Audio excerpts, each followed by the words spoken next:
กันกำลังเก็บงาน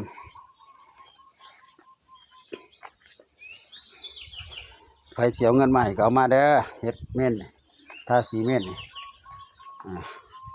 ทาบันไดใหม่ทาบันไดเม่นใหม่สวยงามไหมครับพี่น้อง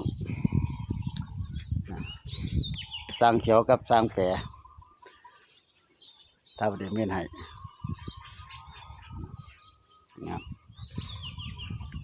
ทำพัฒนาเก็บงานเพราะท่านเก็บงานข้างบนก็เรียบร้อยมันจะรับกันถึงรับกันเลยสีงามแจ๋วบ่ายคนเด้เวลามาเผาผีเพื่อบ่ายคนได้ป่ะนี่เชิญนายกมาเชิญผู้ใดมากับบ่ายเด่นเชิญเจ้าคณะจังหวัดมากับบ่ายเด้เพราะว่าได้เมียนใหม่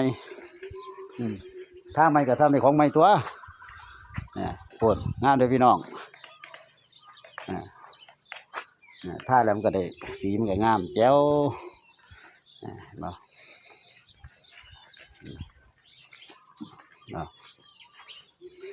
เดี๋ยวอยู่น้อยเดี๋ยวทั้งนั้นน้าเบากำลังทาอยู่กำลังเก็บงานอยู่น้าเบากำลังเก็บงานไปทั้งนั้นอยู่เดี๋ยวน้อยเดี๋ยวเดี๋ยวข้างนี่น้อยเดียวนี่แหละท่อนนี่แหละเดี๋ยวน้อยเดียวมันเดี๋ยวก็แล้ว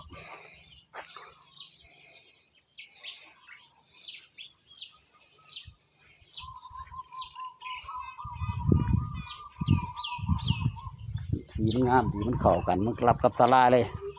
ศาลากับสีเดียวกันกับเมียนเดียพี่น้องศาลาผลศาลาหลังใหม่สีมันกับแจ่มมาพี่คือกันมานี่มันสีมันกับแจ่มคือกันสีซ้ำกันสีรับกันเลย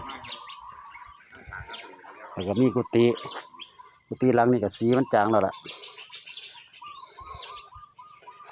สวยงามครับ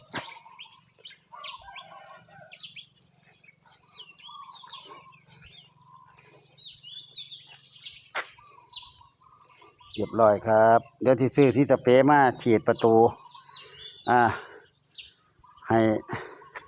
ผู้ใดมีเงินก็บริจาคมาผู้ละป๋องเด้อ